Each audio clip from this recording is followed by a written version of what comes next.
kind of the point of working with, an ensemble cast, and handing the work back and forth between us, and both of us working on scenes. One of the aspects of a hero character to you, and now to me, is that they are a responsibility taker. Yeah. So I when I was working on my portion of I saw that's very clear in Dragons of Jupiter before I ever got a hold of you too. If you look at your protagonists, your heroic characters in there, I just was never really aware of it until you verbalized it. And I'm like, oh yeah, that makes a lot of sense. Yeah. that these hero characters take responsibility and they don't pass the buck to someone else. And I have this one side character, the Hawk, who is in confrontation with Klaus Wilhelm. In the early parts and mid parts of the Valkyrie Protocol.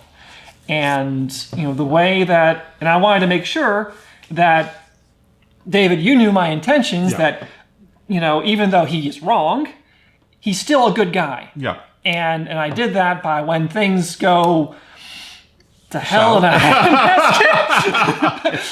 that he's very much, takes responsibility. Yeah. And his ship is like the last one to attempt to retreat. Yeah. Well, Hawk was an interesting character for me to wrap my mind around, the way that Jacob had structured him originally, because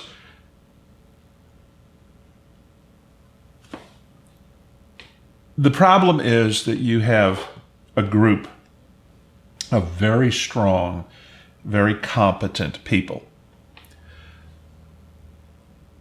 And one of them is in a position to recognize the limitations of the other's experiential horizon, even though they've been... The problem is that Hawk has been too successful for too long. Okay.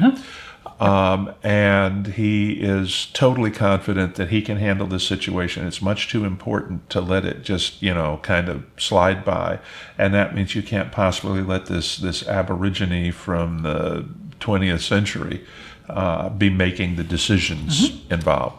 And the aborigine from the 20th century is going, you guys have been too successful for too long, and you haven't had to make the kinds of calls that I had to make. Kind of thing. And they have a personal confrontation that turns really, really vicious. Okay. And Hawk's attitude is, I really like him, but it had to be done. And then we find out that the 20th century aborigine was right and Hawk was wrong, which we knew kind of going on because we knew who the protagonist in that scene was, But the